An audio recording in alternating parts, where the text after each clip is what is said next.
Good morning, afternoon, or evening, everyone, and welcome to Accelerate Action, Rights, Equality, Empowerment for All, Women and Girls through Renewable Energy. We're delighted to have you all joining us today here. Although a bit delayed, given that International Women's Day fell on a weekend this year, we believe every day should be an opportunity to celebrate, empower, and advocate for women and girls. That is why we're making this occasion today, because gender equality is not a one-day event, but a continuous commitment. IRENA and GWNET have long championed gender equality and equity, recognizing that renewable energy can be a catalyst for transformation, not only by bringing power to communities, but also by fostering inclusive opportunities across the workforce, leadership, and decision-making spheres. With this in mind, it is my pleasure to introduce IRENA's Deputy Director General, Gauri Singh, a remarkable leader and advocate for gender equity. She has been instrumental in mainstreaming gender across IRENA's programs, championing better gender disaggregated data, greater investment in skills development, and broader initiatives that advance women's participation in the energy transition. Gauri, the floor is yours. Thank you, Celia. And good day, everyone. And it's a privilege to welcome you all to this very important discussion on gender equality in the renewable energy sector. So while we all know that the transition to renewable energy system is one of the defining challenges of our time, and now more than ever, it must be inclusive. And also, while no one said that the transition will not have its own share of glitches, the current geopolitical situation and the emerging views on diversity efforts, it's really critical that we reaffirm our commitment to gender equality, not just out of the conviction that fairness is a must, but also the knowledge that the industry and society at large will benefit from the ideas and enthusiasm that women bring to the energy transition. Through IRENA's work, we have identified persistent gender disparities in the energy sector, and our research shows that women remain significantly underrepresented, particularly in leadership roles and in STEM roles, where despite clear evidence that diverse teams do drive better decision-making and foster innovation, as also enhance the economic performance. But you will agree that just identifying these gaps is not enough. We must act. And IRENA remains committed to breaking down barriers that women face at every stage of their careers, whether it's in hiring, retention, and career progression from entry-level position to leadership. So in this year, we will further advance this work and our mission through new research initiatives, and which we hope will promote a more diverse and inclusive renewable energy workforce, and also empower women in rural communities, increasing their agency to enhance livelihoods and well-being through renewable energy solutions. As we come together today, let's recognize the urgency of accelerating action. Gender equality is not just a moral imperative, it is a fundamental requirement for the success of global energy transition. And by investing in skills development, mentorship, and inclusive policies, we can unleash the full potential of women in today's renewable energy sector and inspire the next generation of girls to lead in the future. With that, I hand the floor back to you, Celia. And Celia, as you might know, leads IRENA's work on gender. And I really look forward to the discussions in the next segment. Celia, over to you. Thank you so much, Gauri, for setting the stage for this critical discussion. Now, I'm pleased to welcome Christine Lins, a true leader in fostering networks that empower women in the renewable energy sector. As the founder and executive director of GWNET, she has helped connect women with mentors and role models, opening doors for professional growth and leadership. Christine will moderate our esteemed panel of women who are making a tangible difference in the field.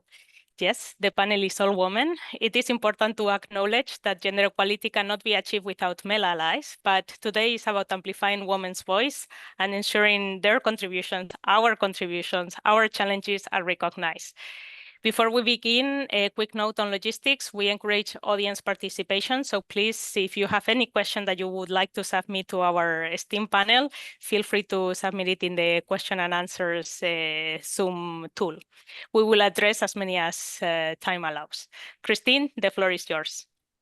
Thank you very much, Celia. Good morning, good afternoon, good evening, ladies mainly, but of course also we welcome the gentlemen who are here with us on this call today. I would like to thank IRENA for hosting this webinar together with GWNET. I would like to thank Gauri here for her leadership in providing the keynote. And as Gauri has mentioned, this is a space to get inspired and to get energized by champions from around the world. This is exactly what we had in mind when we conceived that panel, to have female leaders from various parts of the world sharing their experience, sharing case stories, success stories, and inspiring you to accelerate action. And this is the theme of this year's International Women's Day: accelerate action on rights, equality, empowerment for all women and girls through renewable energy in our particular case. And as Gauri has mentioned, IRENA has really been doing a lot of work in this field on shedding a light on the situation of women. And everybody around the world quotes this famous 32% of women in renewable energy, which is higher than the share of women in oil and gas, where it's only 22%. But we all know that we are far away from gender parity. In the meantime, in the course of the years, IRENA has also issued some studies on women in solar, women in wind.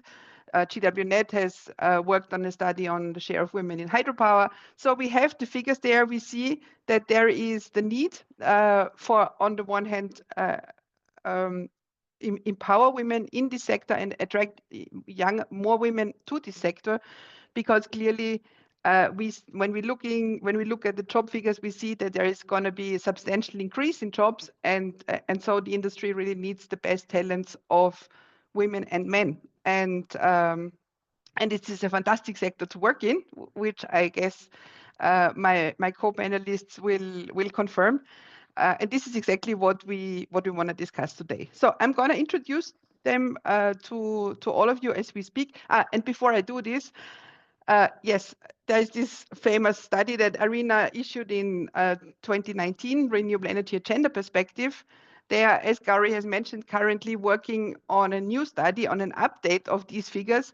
And I'm sure, and I'll ask my IRENA colleagues to put the link in the chat. There is this survey going on. The study will be based on a global survey. And should you not have yet casted your voice and your opinion, either as an organization or as an individual, please do so, because clearly, we want to showcase what has evolved, what has changed, and so we need your contribution to this. And now to the panel. I'm going to introduce all the speakers in one go, and then I will get started. As Celia has mentioned, we will do that. We'll try to do that in an interactive way so that your questions get answered and you benefit most from our discussion. I'll start with introducing Ellen von Zitzewitz, who is Deputy Head of Division for Bilateral Cooperation on Hydrogen Infrastructure at the Federal Ministry for Economic Affairs and Climate Action of Germany. Welcome, Ellen. She has been working in senior positions in the German federal government, including the Ministry of Economic Affairs and Energy, but also the Ministry of Environment and Nuclear Safety, in the German embassy in Moscow, and the permanent representation of Germany to the EU in Brussels.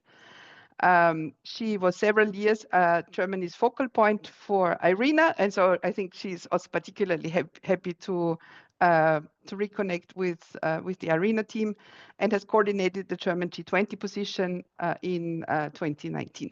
Welcome, Ellen. Next, is Rosi-Lena Lindu-Rix, who is a global climate and energy advisor. I got to know Rosi when she was Panama's Undersecretary of Energy. And there I know that she did a lot of work on empowering women in the energy space in Panama. And I really look forward to hearing from you what exactly you did and also how you overcame certain challenges. Next, I would like to introduce Berta Lamini, who is the president of the African Women in Energy and Power. She is a global champion for empowering African women and youth in Africa's energy sector. And as the founding president of the African Women in Energy and Power, she spearheads efforts to integrate women entrepreneurs into Africa's energy value chains, combating energy poverty. And the organization that she has that Berta has founded, AWEAP, has over 22 chapters across Africa. I recently came across the chapter in Zambia, so I'm particularly delighted that we have you here today, Berta, and look forward to hearing from you about your efforts on empowering women and women entrepreneurs, particularly on the African continent. I'm also very pleased to welcome Sunita Dubai, who is the regional lead and Vietnam country representative of the Global Energy Alliance for People and Planet, GEAPP. She's a strategic energy executive with over 25 years of experience driving renewable energy, industrial decarbonization, and clean energy solutions across Africa, the Americas, and Asia. And I read also in your CV that you have co-founded a network of over 40 plus female climate leaders. So I also look forward to hearing this and also, of course, hearing all the work you do in Vietnam. And last but not least, I welcome Philagot Wolde-Selassie, co-founder of the Ethiopian Women in Energy Association. Philagot is the founder and managing director of On Energy Consult and has a couple of years co-founded the Ethiopian Women in Energy Network, where she served as first president. We were in touch in the early days of GWNET, so I'm also pleased and excited to hear from you how the work of the Ethiopian network has evolved and all the brilliant things you are doing to empower women in this space. So you see, we try to convene actors from all around the world. And I would maybe start this panel discussion by asking each of the panelists to share with our audience on how your organization, how your ministry, how you, what you are doing, what they are doing to support women in energy. Maybe I start in the order as I have introduced you and start giving the floor to Ellen.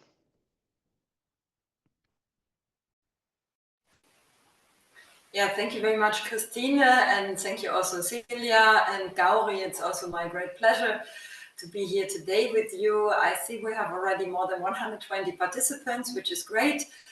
And I'm really happy to share with you our work we have done here. So Germany has in its constitution also gender balanced. However, we are also in Germany lagging behind. Some of you might read, we still are suffering from the gender pay gap also in Germany. We're like all the Europe and everything, so we're also struggling on a level big now.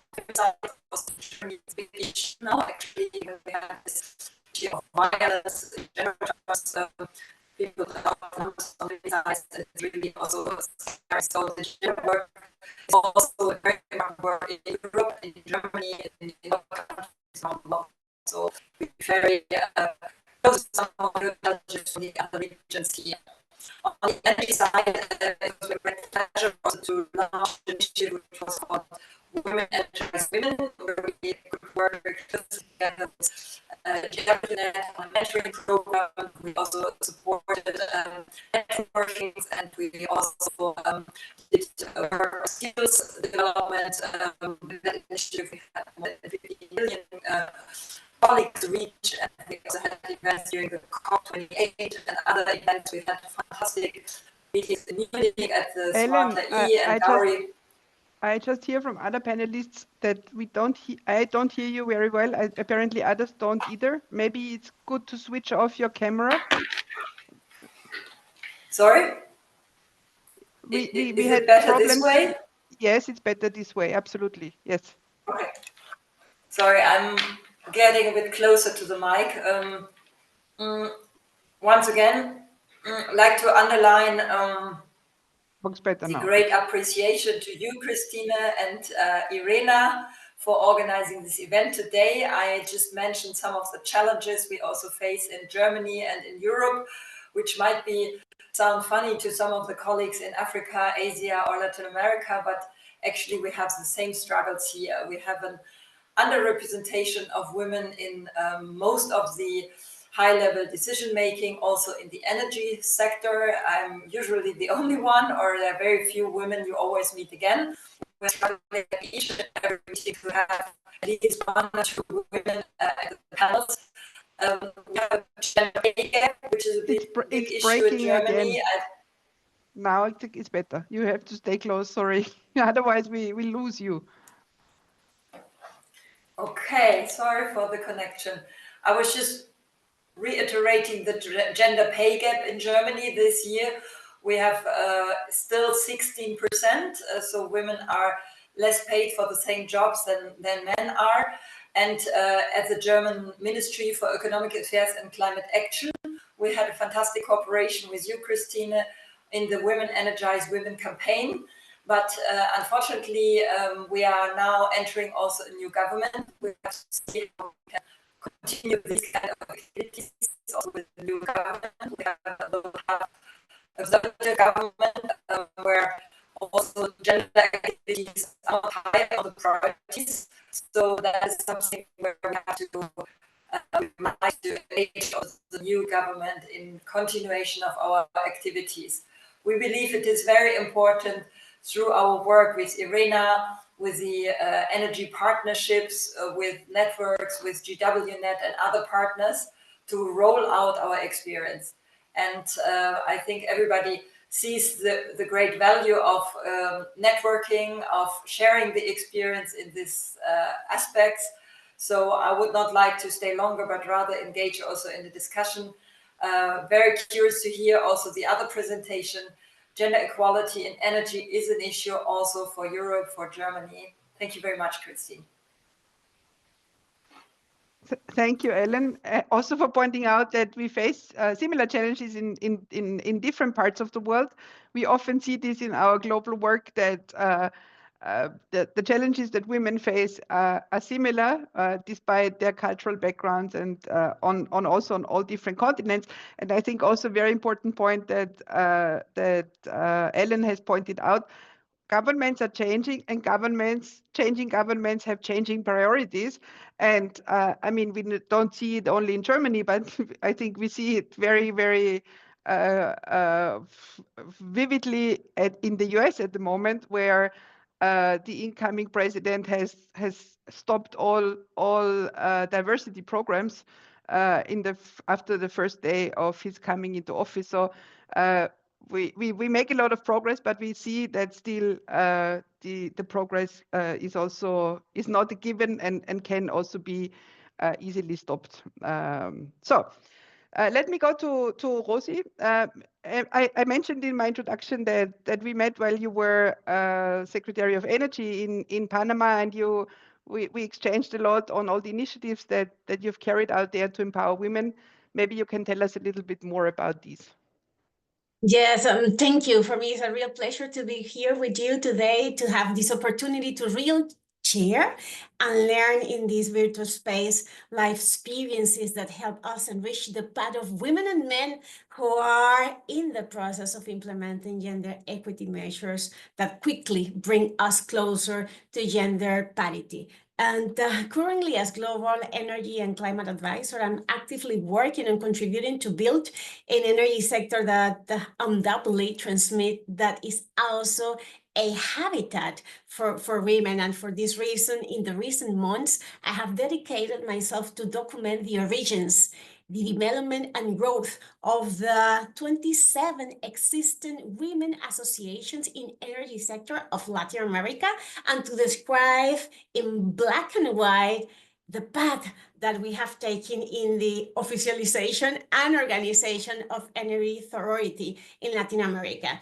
And I remember, as you said, Christine, being the first woman National Energy Secretary in Panama was an interesting process, yes, full of challenges, which we largely overcome through authority, where the active women networks gave to Panama a valuable hand to accelerate even more the energy transition agenda, while having fruitful technical discussions on how to achieve it while including gender mainstreaming. And while harvesting this global sorority for Panama's energy policy, I started to build spaces to give back what I have received during my professional career. And that's why so far I have been supporting around 23 mentees, 16 women and 7 men who are currently also working in the energy sector. But as my previous work under Energy Secretary of Panama, I led the development of Panama Women and Energy Nexus Roadmap,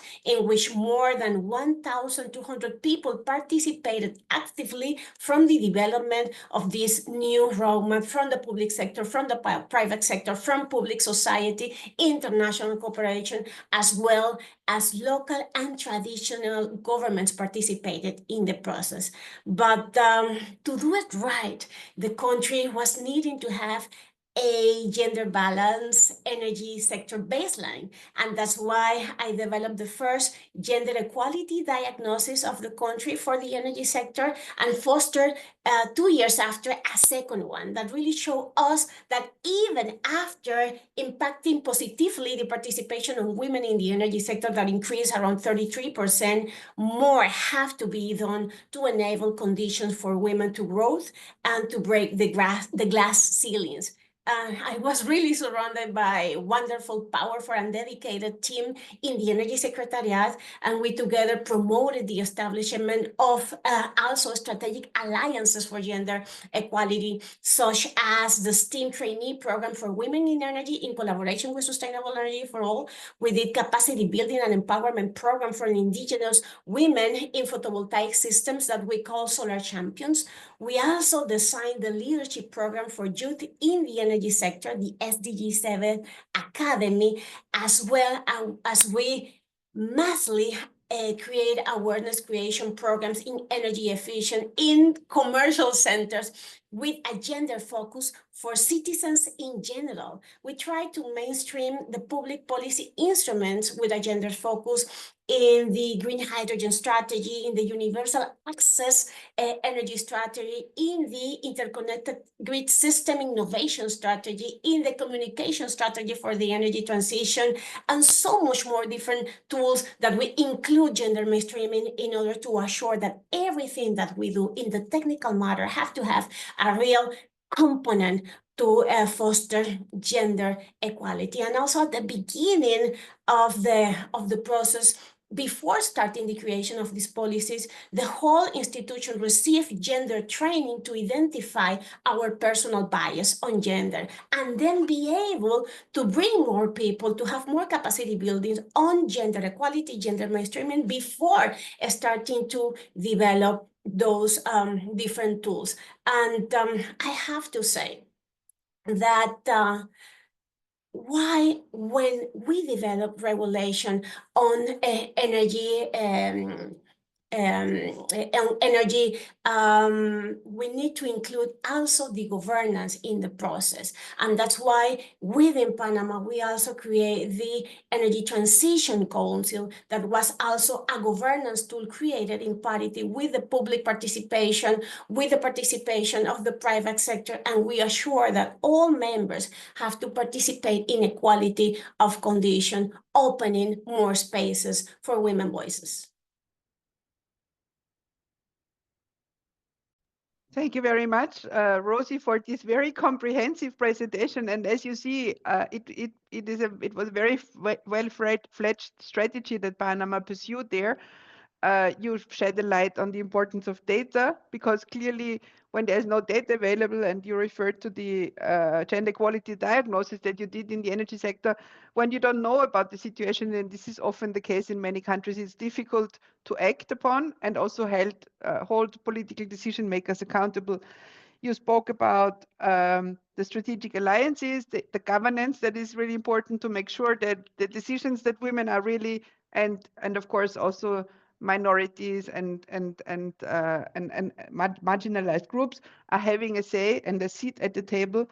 And also what I really like is that you had this personal bias training, because I think everybody has a bias in certain areas, and often this is unconscious. And so making people a bit more aware about this is definitely something that pays off. So, thank you. Very, very exhaustive, and I'm sure that the audience will then have lots of questions to those different elements. And as Celia has said initially, I encourage you to put your questions in the chat. As we are quite many people, it will be difficult to unmute the microphones. So please put your questions in the chat while we are speaking. We have heard now from two countries about their strategies on how to work on empowering women in that space. I would now like to give the floor to Berta and move a little bit from the government sector into a more private sector initiative, and hear from you about, in a nutshell, about your work on how to integrate women entrepreneurs in Africa's energy value chain. Thank you. Thank you so much for this wonderful opportunity to share the work that we do, and mainly the rationale behind the design of our programs. We focus on closing the information gap. We understand that gender equity is not possible when women, youth, and persons with disability lack the information to exercise their agency to pursue economic opportunities that are in the market.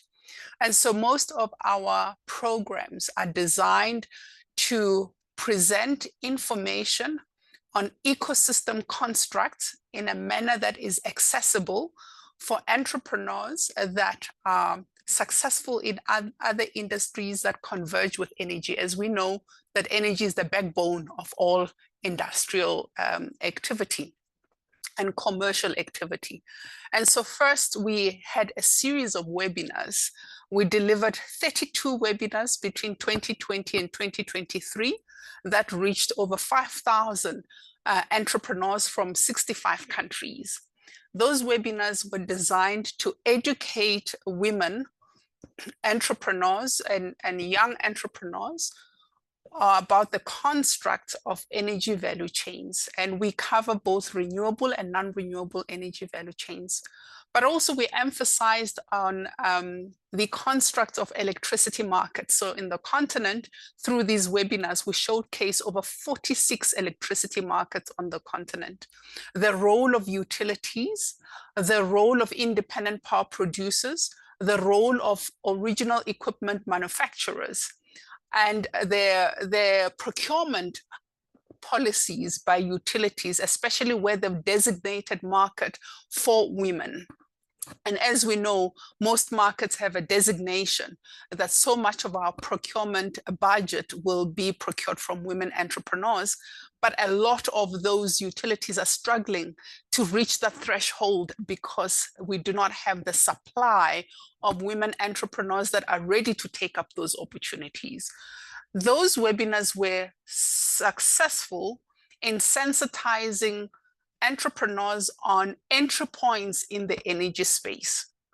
So that's one. We then launched our Just Energy Transition Skills Development Program that focuses on utility professionals, focuses on entrepreneurs and community leaders. And for utility professionals, Again, we teach them on the construct of value chains, and we teach them on the regulatory regime and how it is changing and bringing about new opportunities as they pursue the modernization of their utilities. And so we look at both renewable and non-renewable energy value chains, but we look at how they can assess their jurisdiction for energy capacity and design their own tailored just energy transition strategy that will help them stimulate microeconomies through socioeconomic development. So now you have a capacity of utility professionals that understand the just energy transition policy, that understand other electricity-related policies and regulations that drive the market in their jurisdiction. And this enables them to contribute as professionals, as policy architects in their utilities, the design of just energy transition programs, which is quite important. We also highlight how they play a pivotal role in resuscitating the socioeconomic development or the microeconomies in their area through designated procurement strategies. So now you have utilities that are just energy transition champions in their environment and can contribute to strategy design.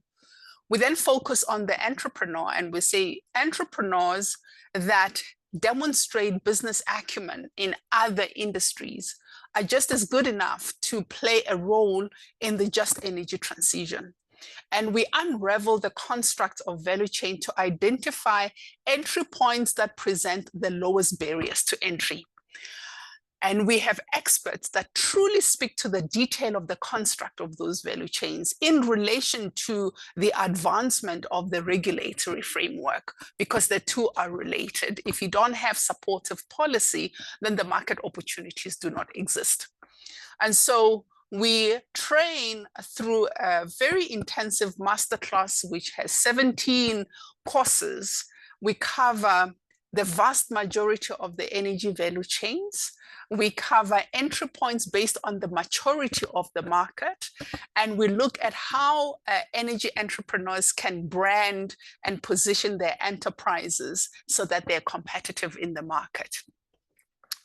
We then host B2B initiatives. In 2023, we took 27 entrepreneurs from 7 countries on the continent to Turkey, where they met with finance institutions, investors, and technology companies. And this is because we are very clear that a lot of the technology that is executed in Africa is not of African origin.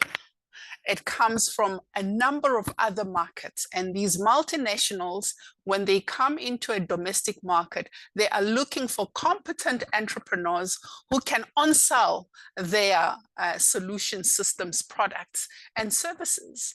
And we position entrepreneurs to be their channel partners as an easy way to gain entry into this very sophisticated market. And so these interventions serve a number of purposes. One is we upgrade the understanding of the construct of value chains. We upgrade the understanding of the regulatory framework, and we identify to the detail the most immediate opportunities that women, youth, and persons with disability can go after. We have testimonies from entrepreneurs who are already leading the curve in the energy space, who share how they have succeeded in this market and how other entrepreneurs can follow suit. So our programs...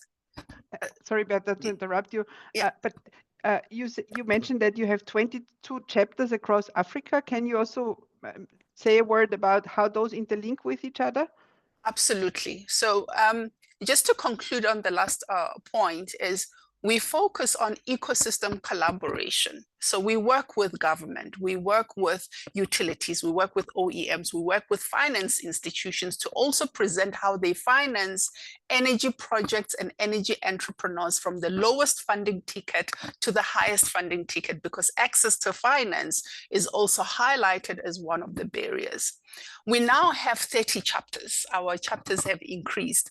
And these are individual entrepreneurs and professionals who are advocating for gender mainstreaming in their market. When we launch our projects, these chapters take on the responsibility of administering our project in their local market so that we have local reach. And that is how the chapters get to work together around the same mission and the same projects while tailoring it for the specific market. Okay, and a quick word about the 22 chapters. How do they interact with each other? So this is what I've just explained. We've got 30 chapters. 30 We by now, work, okay. yeah, we've got 30 chapters. We have country chairpersons. Each program that we launch that covers other market, they lead that program within their domestic market, which then makes the program very tailored for the local market. So you kind of have a backbone and then they tailor it according to what is needed in the market. Correct, Okay, correct. Cool. Very correct. good. Yeah. Thank you. That's impressive. Let me turn to Sunita, and we change continents. We move to Southeast Asia. Please tell us a little bit what you're doing in Vietnam, and then maybe also about the network of female climate leaders that you have co-founded. Thank you, Christine, and thank you, Celia and Gauri and IRENA colleagues for the opportunity, and everybody who is kind of like really joining online as well. Thank you for your time.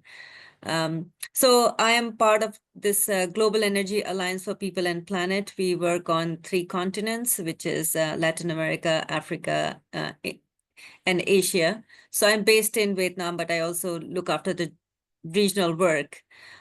In terms of gender inclusion, it is an inherent part of our culture, strategy, and programming. So most of our C-suite is also kind of female. So that's also like, we just don't talk about gender inclusion. We practice in our group as well, in our alliance as well. So there are kind of like really some of the things that we really want to aim through this alliance is number one, ensuring the GHG emissions are kind of like really are lowering. We want to make sure that RE scale up happens, and then and there is green jobs. And I think the gender inclusion is really critical in the jobs piece, because we think that the green jobs which are going to be created should lead to shared prosperity and just not kind of like really only benefit one segment of the society. So as part of our programming, we are working in Africa, for example, our Energizing Women and Youth program, which basically in agriculture is a program to electrify agri-systems, to enable jobs, improve livelihoods, and build compelling demonstrations in Nigeria and Ethiopia.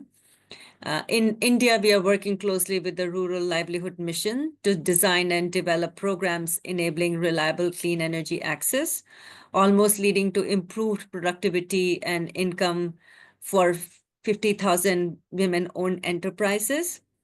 And in Vietnam, as Christine was alluding to, we co-lead a network of C-suite female leaders, almost 40 and more are joining in. And this is to amplify gender voices in clean energy transition and collaboration on different projects. Vietnam is really interesting because if you look at Vietnam and the economic inclusion of women in Vietnamese economy, it's there. It's 80% of women kind of participate in that. But when you look at renewable energy sector in the technical side, the gender participation or the female participation is only limited to 6%. So there's a huge gap. And I think the more we see that as Vietnam or any other country kind of like really in Southeast Asia embarks on a journey to scale RE, which is going to lead to domestication of value chain, creating more jobs, and we just don't want that women are left behind. The role of our network, when we were co-designing this network with IFC, with the Australian aid and before USAID, the idea was that we are going to have a C-suite because we wanted women in the network who had the decision-making power. So if they wanted to ensure that, this is what needs to happen in their organization, they could make decision because they are CEOs and CFOs of their organization. So they are not just, because that's the hardest part of breaking the glass ceiling, is getting into the C-suite and kind of like really at the management position. So that is the focus of our network in Vietnam. We meet 4 times in a year. We make it fun. We always choose a coordinating color. We all wear the same color. It basically gives us a feeling of like really that we bond together. So I think this is really, really important, that not only we discuss work, but we also enjoy being in this network. And I think that's the joy of being like the togetherness and also being part of this journey. That is really, really amazing. But happy to also discuss more about this network later on. Thank you. Christine, over to you. Thank you very much, Sunita, and also for pointing out, on the one hand, the importance of role models, but also, as there are less women, the higher we climb up the career ladder, it also gets quite lonely in that space. And I think it is an important thing to create networks peer-to-peer on all different levels. And in that sense, C-suite, I often hear this, that, the women that manage to succeed, to get to the top, then often find it difficult to stay there, because it's a very, very male-dominated environment. So these initiatives are definitely very powerful. I already see lots of questions coming in the chat, but before we address them, I'll give the floor to Philagot to tell us a little bit about the work she's pursuing in Ethiopia.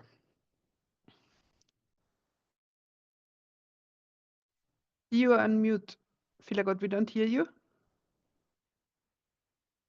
No. We heard you before, so I know you have a voice.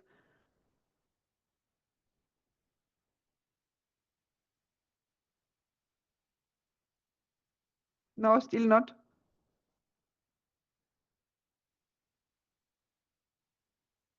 Something happened to the audio. While I give you a second to fix it, there was a direct question coming in to Bertha. Can you explain why you chose Turkey for your B2B finance trip? Our B2B mission was taken. So we work with a number of countries, especially where there are technology companies and finance institutions that are interested to establish energy and electricity projects in Africa. And because we are a nonprofit company, our initiatives rely on grants, donations, and sponsorships. So when those private sector companies are willing to support a cohort of women entrepreneurs from a number of selected countries within our 30 chapters, then they choose which countries they're interested in. In this case, it was Eswatini, Zambia, Kenya, Tunisia, and Botswana. And we had also I'm trying to remember now, Zambia, right, and South Africa. And the technology companies and investors were interested to understand the construct of the energy market, especially the regulatory framework in those 7 countries, and how the advancement and the evolution of the regulatory framework is opening up markets for local and international players to participate in that domestic market's energy sector. And so we selected entrepreneurs from the 7 countries that were already active in the electricity market and could speak with eloquence and understanding on the construct of the regulatory framework, who were supported by our sponsors in Turkey. And we attended a large energy event where they were able to present their domestic markets, they were able to present their companies, they were also able to present their investment needs and their interest to diversify diversify into other energy services, products, and systems that were available from Turkish technology companies. We are open to such missions to any leading, any country leading in technology in the energy space, not only in renewable energy, but cutting across both renewable and non-renewable areas. Perfect. Thank you for that precision, Berta. Philagot, let's try again, whether your microphone works Can you now. hear me now? Yes, we can. Go ahead. Okay, that's perfect. Thank you very much. I really want also to thank Kristen and GWNET team, and as well as IRENA, for organizing such relevant discussion at this time. And thank you for having me as well. So just to give an introduction about what we are doing in Ethiopia, we are actually trying to make women at the heart of energy access. We are living in a country where more than 50 million of the population are living without clean energy access.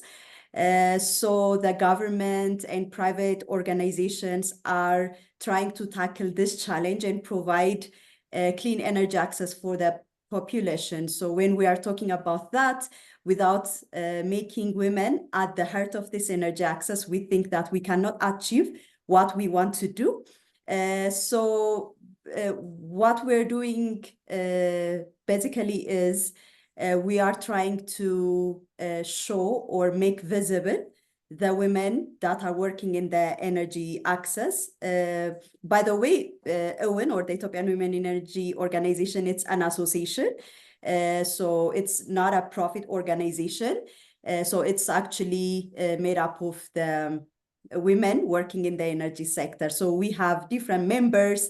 They can join as an individual and as well as an organization, but anybody who is working in the energy sector, any woman who is working in the energy sector can be part of this network.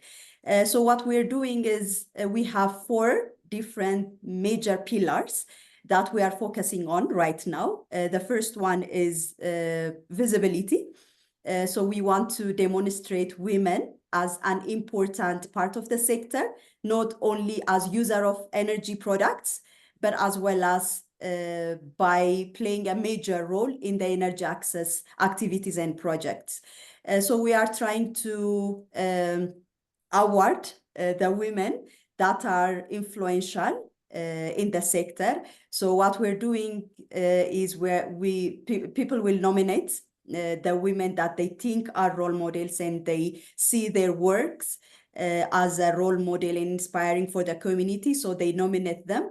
And then annually, we award 3 influential women that are working in the energy sector. So far this year, we are going to have the 5th one. So annually, we have been running that for the past 4 years. So we have seen actually an incredible and amazing stories coming up, which we were not accessing that information. So there are women that are living in the rural parts of the country, but their work were not shown and were not visible. So through this work, we were really surprised to see how people were eager to nominate them and to show them, show the work, what they are doing for the public. So it's not only in the private sector, but we are awarding and recognizing women working for the government, for non-government organization, and as well as an entrepreneurs as well. So through this, we are trying to also create a networking and collaborating opportunities. So it came to fall into the other pillar of our organization, which we are doing, creating a platform, a physical platform and a digital platform that enable women to network and get opportunities. So we think that one of the barriers as women not to excel and not to go to the higher position is lack of networks and lack of information. So we are creating that platform so that our members can get to see where the opportunities exist. So information. We share informations. We share different job opportunities and even other opportunities, education opportunities, and the like. The other pillar is capacity building or empowering women that are working in the energy sector. So through that activity, we are trying to train women that are already involved in the sector by providing tailored training for their needs. So they might be interested, for example, in solar energy and energy efficiency. These are the activities that we have done in the past, and also in the investment side. So we collect information through surveys. What are the right needs of the women that are working in the energy sector? After analyzing the need, we provide different trainings that are tailored to these women. So we are actually working with different organizations, like government organizations, non-government organizations are also collaborating with us and supporting our work. And last but not least, we are trying to do aggressively on advocacy, because one of the problems that we see in the sector is that there are some people who think that women are not there in the sector. So even if they have different opportunities, but they say that women are not there.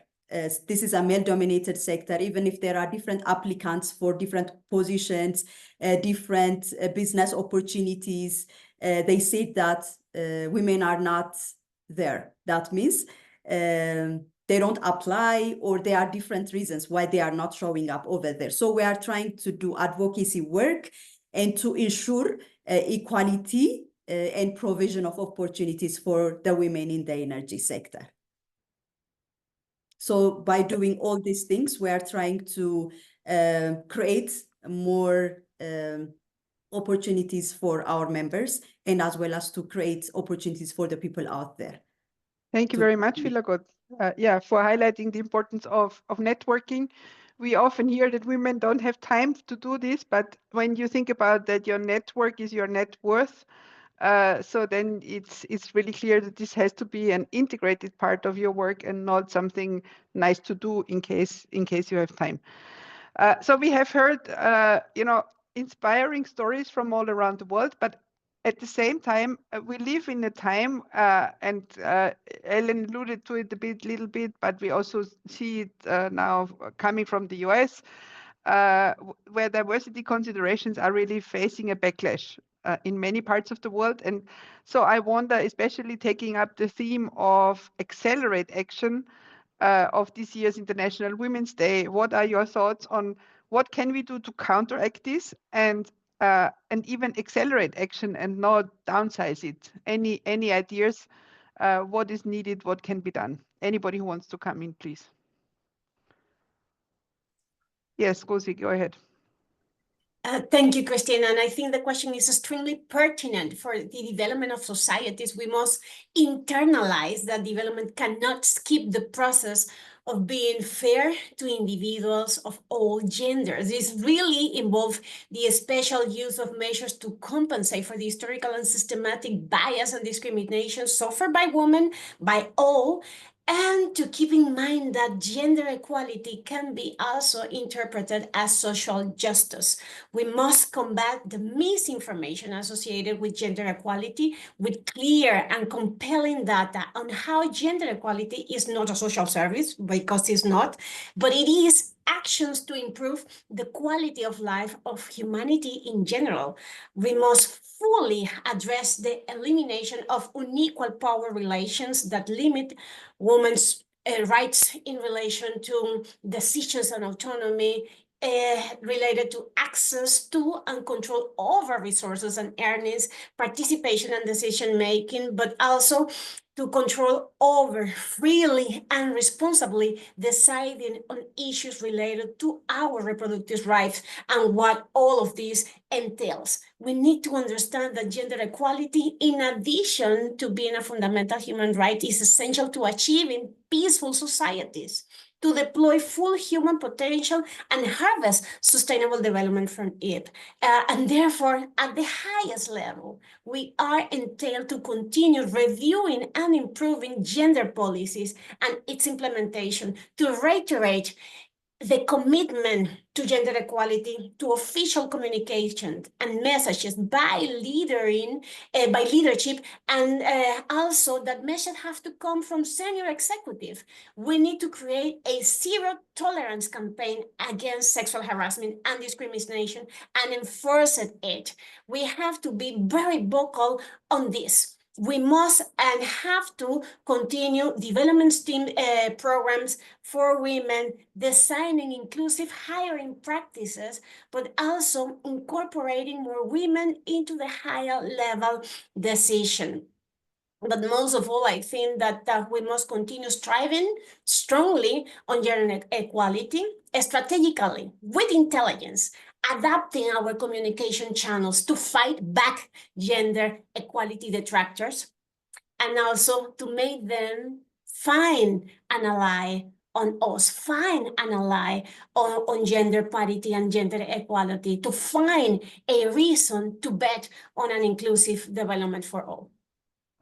Thank you. Thank you for that very passionate statement. I think, the first reaction is that, you sit back a little bit like the mouse in front of the snake, where you're just amazed that there can be this backlash, but then it makes us stronger, and we go to united. And I think this is important, to join forces and tackle make strategic interventions, as you point out. Ellen, I think you were next, and then Berta, and then Philagot, and then Sunita. Yeah, thank you very much, Christine, for your question, and Rosalinda for your answer. I can subscribe everything, but I have to say that also maybe with a very rational German view on it, I think we need, first of all, we need carrot and stick approach. And I agree with you, we need fact-based information that mixed teams are more successful. I think in these days where maybe gender equality is not so high on the agenda, economical criteria, economical arguments are very high on the agenda. So we need to shape also the narratives that this is not something for women, it's something for the entire society. So the economic-based data, factual argumentation is very important. Second thing, I think we really need to run best practice examples. I think quotas are still valid. I believe that a number of policy measures, like in other countries, we should really put that together. And thirdly, I really think we need to speak about it. And that's why really it's great that Celia, you're organizing this meeting today. Gauri, you are always active on it. We need to bring and hold this actually at this time on the table, the debates. And the last point I want to say, we need to expand this debate also to male colleagues. If before we were restructured, I had actually a nice concept where we were planning actually also mentoring for men supporting women, because in these days where there are not too many women who can lift up female colleagues, it's also important to raise the awareness about the male colleagues, because I know many women know about the gender gap, but it's not so present. I think even in the German administration now, because there was a certain sensitivity on gender issues, male colleagues think that they are in a disadvantaged situation, that you just have to be a woman to be promoted these days. And I think the facts is not that, but that is something we have to work as well together, and having also shared seminars, shared capacity building, that these are fake news. And the real news is that there's still disadvantage for many women working part-time. Part-time is a career killer. So I think let's still continue on this narrative. Thank you. Thank you, Ellen, also for pointing out. And of course, let me also honor the men here on that call today, listening to us, because clearly gender equality is not only a women's only subject. So we also need the force of men. GWNET has built up over the years a pool of mentors in our various programs. While we are only mentoring women, we had over 900 mentees from 90 countries. In these programs, in our mentor pool, we also have men. It's about, I would say, 30 men, 70% women. And they exist, those champions that understand that, first of all, it's more fun, and it's better when the teams are mixed and when women are getting equal opportunities. So they exist, but I fully agree they need to be encouraged. Berta, over to you. Thank you. I just wanted, often when we talk about gender mainstreaming or mainstreaming youth or mainstreaming persons with disability, it is often the case that people think that this is a corporate social investment initiative, something that it's an afterthought. It's not imperative. It is not core to the success of the economy. It is not core to the success of the business. And empirical data has proven time and again that that is not true. And I just want to share some statistics. Even though the statistics are 5 years old, they remain true.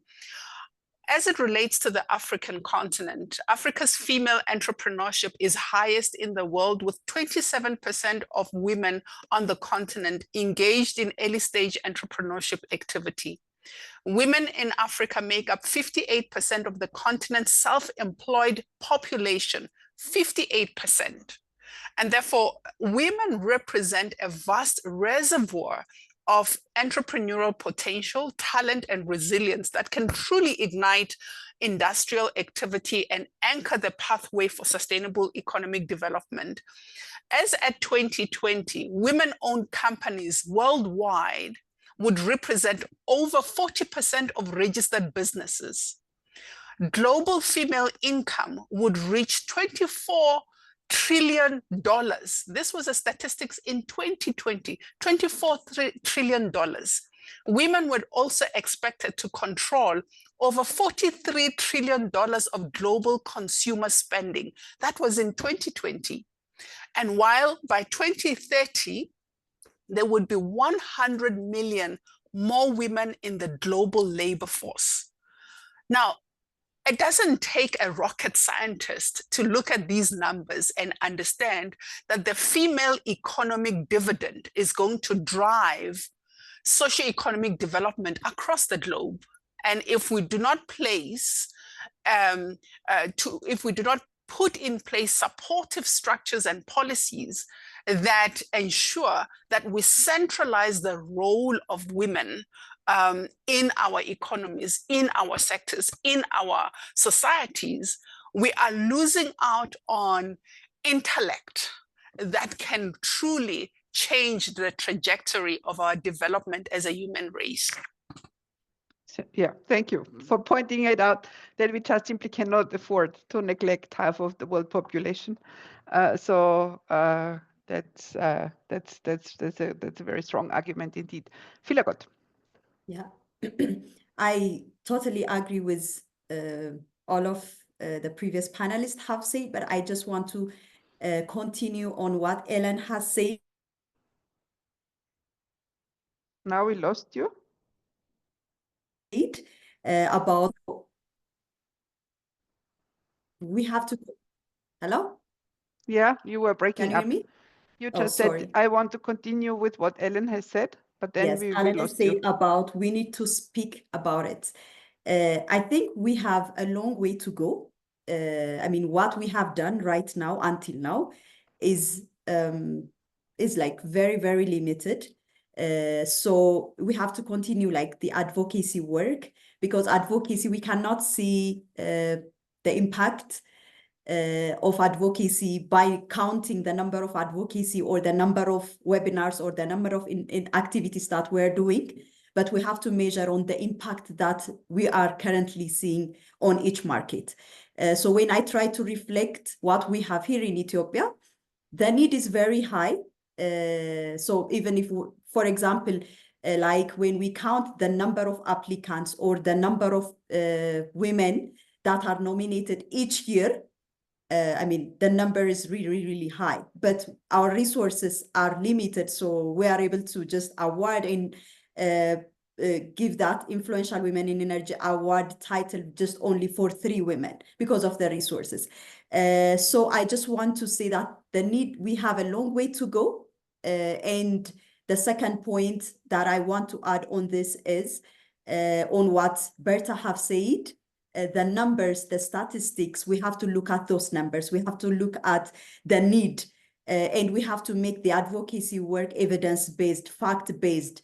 So, rather than just comparing that, what had been done, by just looking at some of the initiatives, it's not really helpful for us to bring the change in the community that we want to see, even to create the market, to create a community that can buy or that can consume the products that we are producing. We need the community, we need women that can understand even the scenario. So we have to work hard and put a lot of pressure on that and continue the works that we are doing. Thank you, Vilagot. And coming back to your point about advocacy, fact-based advocacy, I said that you'll find the link to the IRENA survey in the chat. The chat is not enabled, I was told, for the participants, but you will receive an email from IRENA with that link, providing you the opportunity to still cast your opinion in there. Sunita, you closed the round on the question on how we can accelerate action. Over to you. No, thank you. And I think I'm just going to touch upon like this recent kind of backlash. And I think it feels that diversity and inclusion is such a kind of a modern day concept, and there's a backlash. But if you look at many cultures and many societies and many countries, this has been part of a norm. Like, it used to be normal where we have had inclusive societies and women were playing really, really critical role in many of these cultures. So I think for us, like, the way we are working, it feels that we need to kind of really normalize it, make it part of our DNA and not something like it's a standalone kind of a topic that we need to address. And I think plus one on the data-driven thing, because, it is really, really critical that we are able to identify and give like empirical data as to like really inclusion of women leads to economic benefit, as like, Bertha, you were saying, it is very, very important. And Ellen, to your point, and I think it is really like, this is what we feel within our work, that without including men, it is very difficult, because we don't want to make like, men are like enemies, like we want them to make our allies. And I think creating opportunities for women should be, I think, seen as opportunity for all, just not like for women. Like, everybody needs to kind of like really move up. And I think some of that thought, or some of that kind of like really, narrative has also helped us like really build some of these really strong networks in our work in a country like Vietnam, like where women are really present in the economic development, like economic side, but they are not very present in the political side. And I think it's really important that we need some of these male champions who are also championing. They are the policy makers in some of these countries where women don't sit on the table. They're outside some of those decision-making rooms. So we absolutely need some of those champions who have the power. Thank you. Thank you, Sunita. I think I see a lot of panelists nodding, so there is total agreement from the panel to your point about enforcing allyship from men, win men as allies.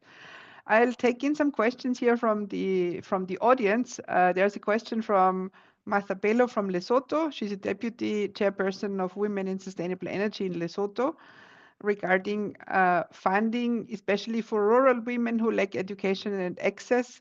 Any lessons that can be shared from other countries? Anybody who would like to answer that?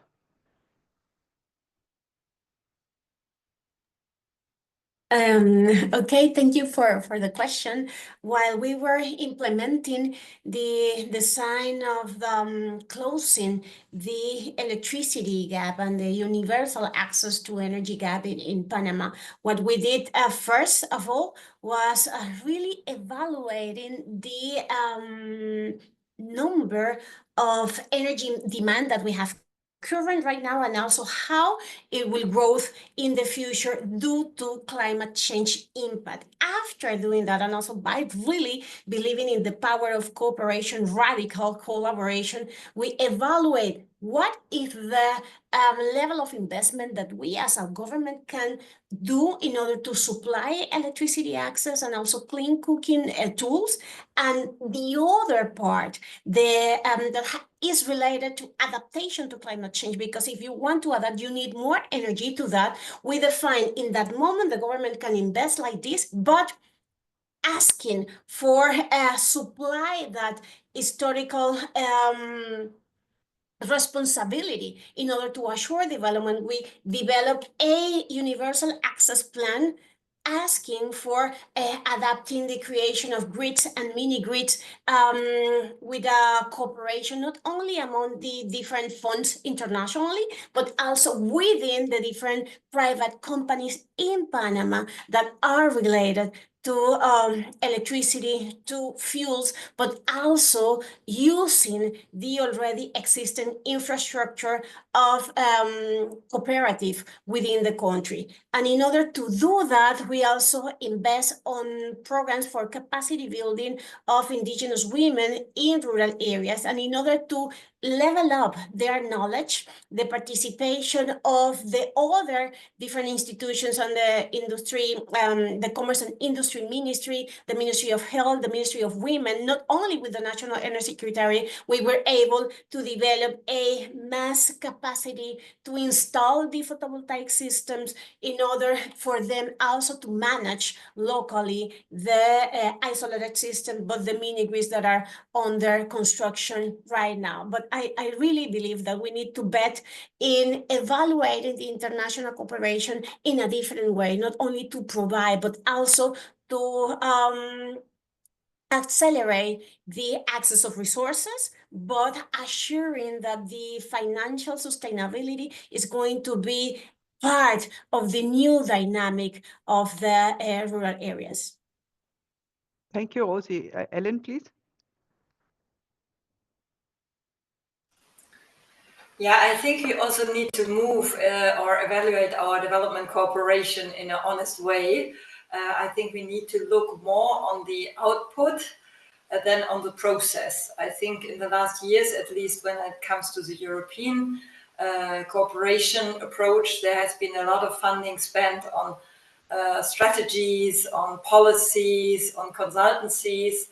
And honestly, I think we need to evaluate that also towards the impact. And I think we really need to go directly. I mean, a good example is also the Great Green Wall project, where there's hundreds of millions euros in reforesting the Sahara region, and in the end, no tree is planted. But we had spent a lot of money on the strategies, on the educational training, and so on. So maybe also when it comes to your question from Lesotho, challenge the international donors also towards the impact. And sometimes I see also that there are small initiatives with a great effects and big initiatives with small effects. So I think searching for best practice examples and lay them out, whether it comes from other countries, whether it comes from other donors, and multiply those good initiatives. Thank you. And then if I can add, I think it's also good to look at how programs in other parts of the world work successfully, and then draw the lessons there and replicate them, because there's a lot of good initiatives out there, and not everybody is always aware about those, and often tries to reinvent the wheel, and we could do better by just scaling up what approaches are out there already. And I think platforms such as GWNET and many others really help to spread news about these different initiatives and help people replicate them. There is another question here from Mariluz from Peru. Thank you for all your insightful presentations. I'm from Peru, and it's clear that women in the energy sector face similar challenges worldwide. Given that women in the energy sector often face barriers in accessing leadership roles and decision-making spaces, what successful strategies or initiatives have you seen that effectively support their professional growth and visibility? Either your own experiences or any examples that you've seen. Yes, Philagot, please go ahead. Yeah, from our experience, what I can share is the visibility part was really helpful for the women. We lose you again? Because those people, can you hear me? Yeah. Yeah, the visibility part was really crucial for the women working in the energy sector, because it will make other people to trust them and to see their potential. So when we see as an organization, as Ethiopian Women in Energy Association, as Owen, when we recognize one woman, what she has done, what was her contribution, and when we are trying to put a spotlight on her and show to the public what she has done, other people were able to trust the success and trust what she has done. So from our experience, this initiative has really helped and brought out a lot of women to be visible and to be shown, even for the organizations that are looking to hire women working in the energy sector. So you provide visibility and Yeah. and also and trust. Recognition. Yeah, recognition. Sunita, please.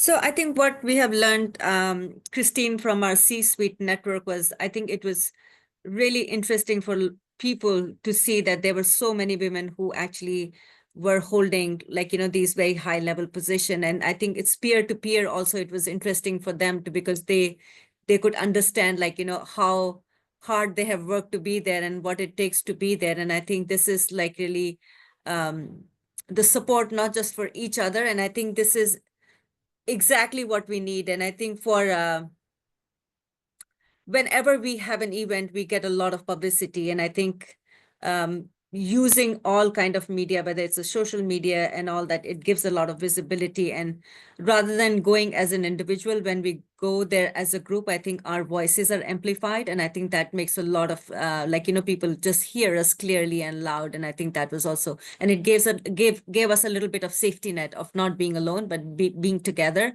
and be able to say things which we will not be able to say if we were sitting alone in a room with full of like really men or many other decision maker. Thank you. Thank you very much. Rosie, please.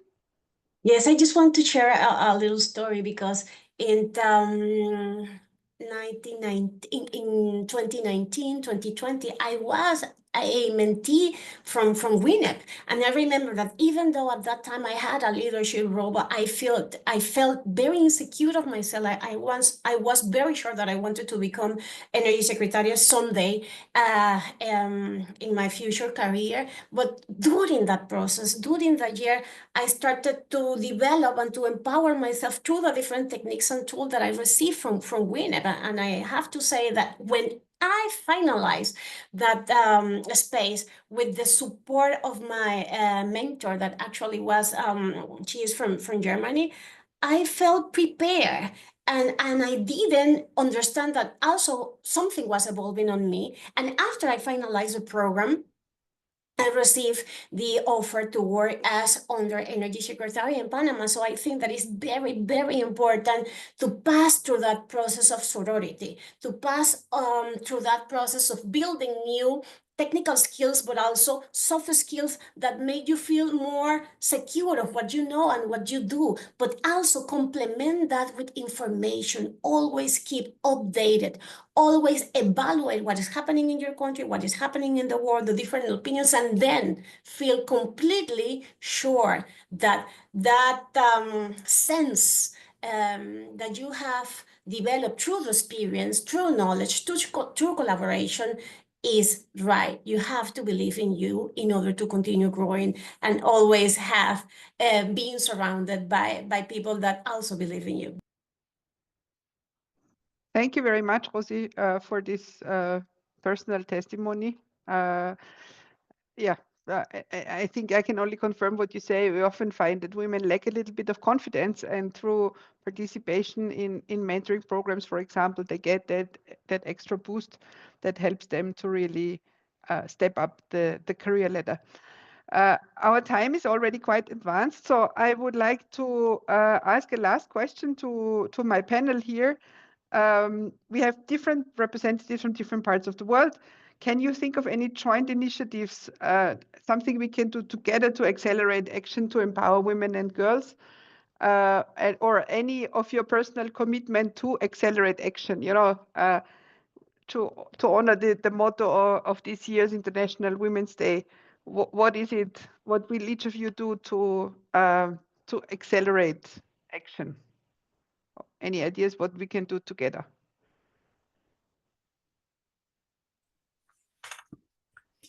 So our approach is collaboration, ecosystem collaboration. So Latin America faces some challenges that are similar to what the African continent faces in terms of universal access to electricity.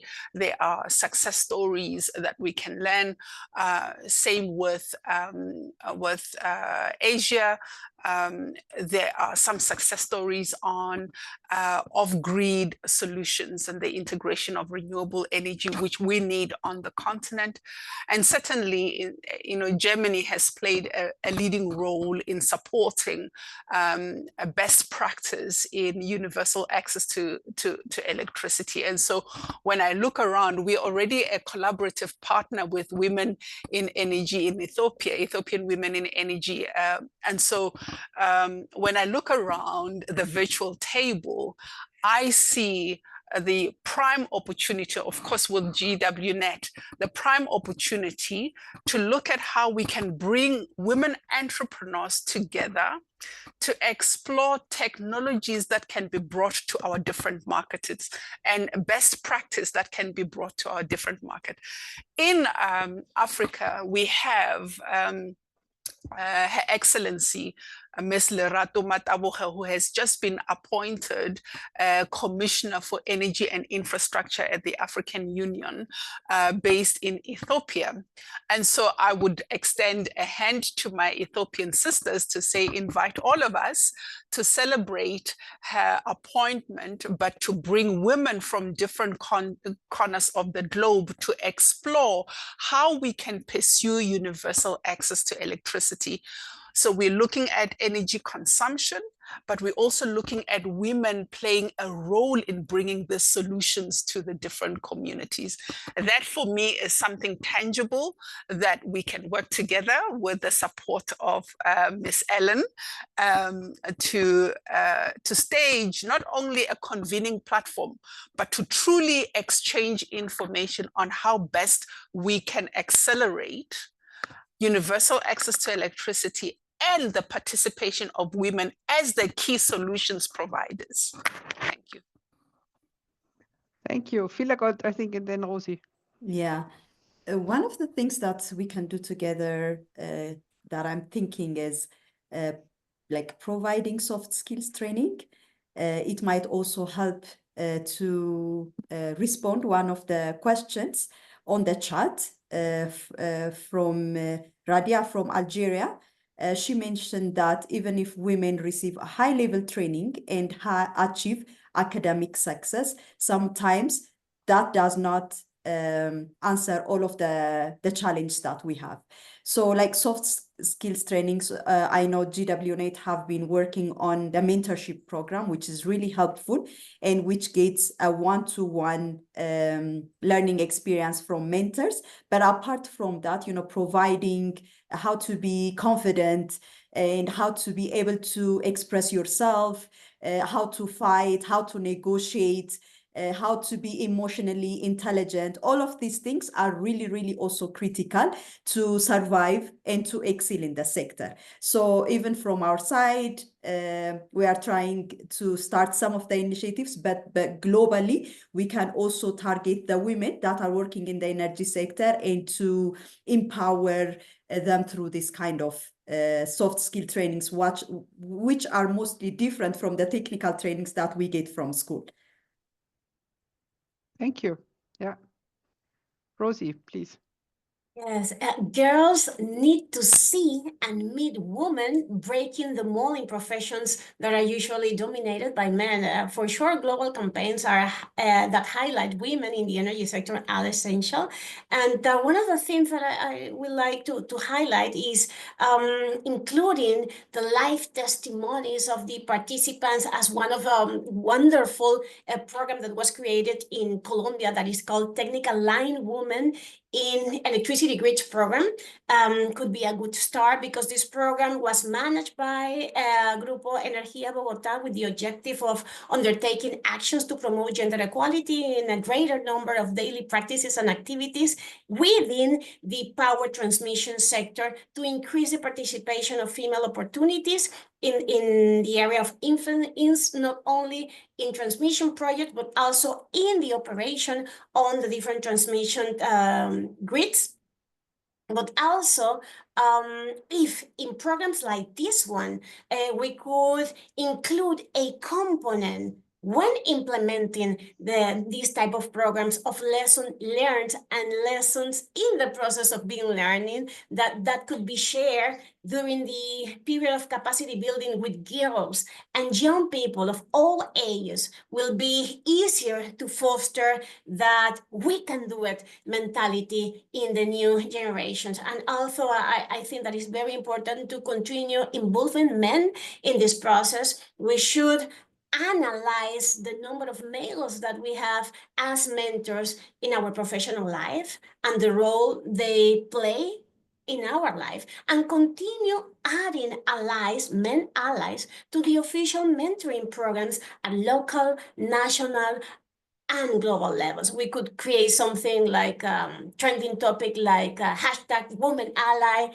in order to call them to be part of this process of transforming how we are building the energy sector of the future in order to really meet those very ambitious goals that we have within the energy transition. We are betting on that we need to have around 11,000 gigawatts of additional energy in 2030. We want to build more than 25 millions of kilometers of grids within 5 years. And in order to achieve that, we need the talent of women on it.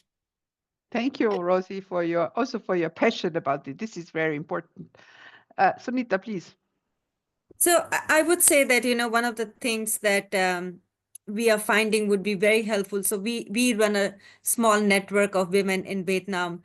We got connected by IFC, which also runs another network, but then we were connected with the European Investment Bank, EIB, which runs another women's network. So it seems that we are working in silos. So is there a way for us to kind of like really break these silos and connect some of this work? Because I think, again, it's all about like how we can amplify and bring all of us together would be very, very useful. Thank you.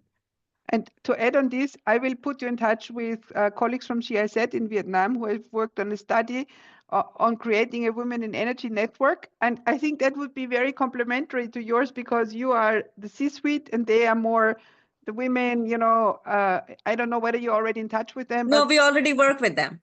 Fantastic. You see, at least one connection being made. In a country, we work fantastic. with them, but we are not connected with other places. And it will be really nice to look at that cross-country, cross-continent connection. Yeah.